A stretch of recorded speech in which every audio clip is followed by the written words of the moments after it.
Être chrétien, ça veut dire quoi? 41e lettre. Amis et connaissances de toujours ou d'un instant, et lecteurs-auditeurs inconnus. Le salut est pour aujourd'hui, pendant que nous vivons sur terre. Ma précédente lettre nous a fait prendre conscience que la bonne nouvelle est, tout simplement si j'ose dire, la réactualisation de la révélation contenue dans la Genèse. Je vous en redis l'esprit. Dieu est amour. L'amour nécessitant par définition un objet à aimer, comme on disait dans le langage précieux du XVIIe siècle, Dieu est dans l'obligation de créer cet objet. Au sommet d'un univers grandiose et complexe, il crée donc l'homme, le dote de raison et de sensibilité et, pour qu'il accède à ses valeurs et puisse communiquer en permanence avec lui insuffle ce qui va le différencier de tout le reste de la création, une âme. Ainsi, lorsque nous entendons notre cœur battre dans notre carotide ou dans notre poitrine, cette écoute nous met-elle en contact direct avec l'acte créateur initial de Dieu dont nous sommes l'aboutissement. S'appliquer à entendre nos battements du cœur peut être un bon début pour ceux qui, comme moi, ne savent pas prier. Petit rappel. Après qu'Abraham ait souscrit une alliance avec Dieu, les prophètes qui se sont succédés en Israël pendant 2 millénaires, et particulièrement Jean-Baptiste et Jésus il y a 2000 ans, nous apprennent que nous ne serons pleinement heureux, c'est-à-dire sauvés, que dans la mesure où nous vivrons de l'amour dont notre Créateur nous aime, que dans la mesure où nous aimerons à notre tour comme il nous demande d'aimer. Ce bonheur, nous en ressentons déjà les prémices quand nous réalisons que c'est le Créateur de l'univers qui fait tout exister, qu'il est là, présent, partout. Regard qui effectivement nous sauve, ainsi que l'affirmait l'auteur du psaume 80 lorsqu'il demandait à Dieu « Seigneur, montre-nous ta face et nous serons sauvés ». Car, lorsque nous prenons conscience, en termes bibliques, lorsque nous voyons que notre Créateur est présent dans chaque être vivant et dans chacun des objets qui nous entourent, quand nous réalisons que c'est lui qui est en train de tout créer, là, sous nos yeux, nous ne pouvons plus nous comporter mal envers celles et ceux avec qui nous partageons la terre, notre maison commune, ni nuire à notre environnement. Et alors, oui, effectivement, nous sommes sauvés. C'est ce salut qu'a apporté Jésus à Zachée un jour qu'il passait à Jéricho. Zachée, cet homme jugé d'autant plus pécheur qu'il était chef des receveurs d'impôts, et chez qui Jésus devait absolument demeurer, bien qu'il ait une foi toute petite, c'est ce que veut dire Zachée était de petite taille, qui, amené par cette attitude fraternelle à prendre instantanément la décision de changer radicalement de comportement envers ceux dont il percevait l'impôt, s'entendit dire par Jésus « Aujourd'hui, cette maison a reçu le salut, car le Fils de l'homme est venu chercher ce qui était perdu. » C'est ce salut simple, qui est pour aujourd'hui et pas pour demain, qu'affichait Jésus comme objectif. Moi, je suis venu pour que les brebis aient la vie, et l'aient en abondance. Confère la parabole du bon pasteur. Comprenez par brebis, non des animaux bêtes comme des moutons que guideraient des pasteurs armés de bâtons pour les faire marcher droit, mais des êtres libres qui suivent volontairement l'enseignement du maître.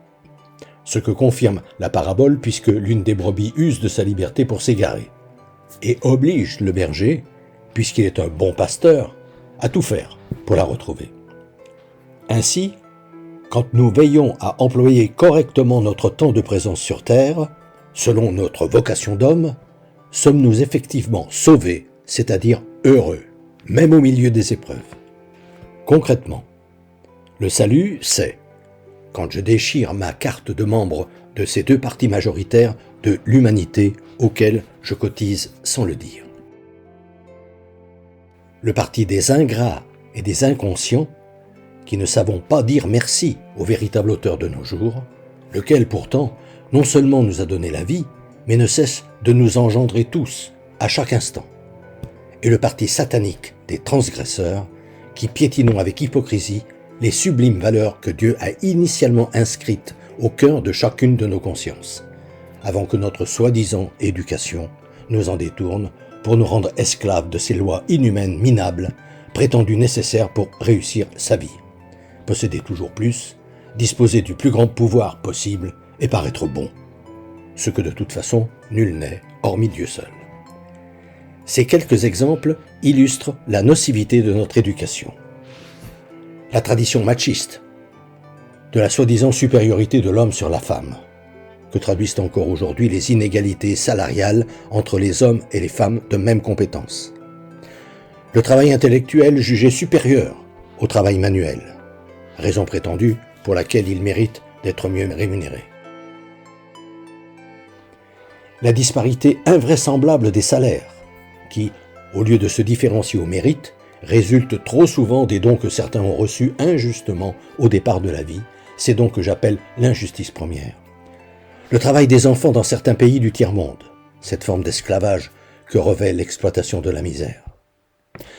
Le salut, c'est quand je ne suis plus de ces endurcis du cœur, de ces nuques raides qui, du fait que je me vautre dans ces lois que la société nous a données comme idéaux de vie et dont j'ai fait mes valeurs, suis tellement devenu aveugle et sourd que je suis insensible aux cris de détresse et de révolte de mes frères en humanité qui ont été moins bien lotis que moi à leur naissance. Le salut, c'est quand je fais tout ce que je peux pour que ne me concerne pas la supplique que Jésus adressa du haut de la croix où, navré et désabusé, il vivait ses derniers instants. Père, pardonne-leur, ils ne savent pas ce qu'ils font. En parlant des grands prêtres hommes d'affaires, ces gérants indignes du temple de Jérusalem, qui, l'ayant fait condamner, jubilaient de le voir enfin mourir. Ces autorités religieuses et économiques qui, de même que le roi paranoïaque Hérode, l'auteur du massacre des saints innocents, symbolisent les chefs d'entreprise qui sont indifférents aux attentes de celles et ceux qui dépendent d'eux, les maris violents qui, au nom de l'autorité que leur confère leur supériorité physique, usent de leur pouvoir pour violenter celles que la société a mises sous leur protection, etc. Et en dénonçant l'injustice première et ses prolongements que sont cette possession, ce pouvoir et ce paraître sur lesquels notre société s'est construite, c'est cause de tous les maux qui empêchent que nous soyons tous véritablement heureux, c'est-à-dire sauvés. D'où la sublime requête de Jésus. Père, ne leur en veux pas, ces grands prêtres et leurs comparses qui, d'en bas, me regardent et se moquent, et se félicitent de m'avoir fait mettre au rang des 2 malfaiteurs qui m'entourent, ne se rendent pas compte du crime qu'ils commettent en nous ôtant la vie, cette vie dont toi seul es le propriétaire. Si on leur avait appris à regarder comme il faut leur prochain, ils auraient vu que nous sommes tous des enfants, et que nous sommes donc leurs frères, et ils se seraient certainement comportés autrement. Ils auraient compris que nous faisons tous partie de la même famille, de ta famille. On ne met pas à mort les membres de sa famille. Le salut, c'est quand je me suis intérieurement accompli, et qu'aucune épreuve ne peut alors ôter la joie qui m'habite. Le salut, c'est quand je réalise qu'il faut absolument que je m'applique, au minimum, à ne pas faire de mal. Le salut, c'est quand je suis conscient que celle ou celui devant qui je me trouve est un enfant de Dieu au même titre que moi, et que je m'emploie à là ou le regarder avec le même respect que celui qui m'est dû. En vous commentant le combat de Jacob avec l'ange, ma prochaine lettre vous fera découvrir la profondeur avec laquelle l'Ancien Testament a expliqué le salut. Fraternellement.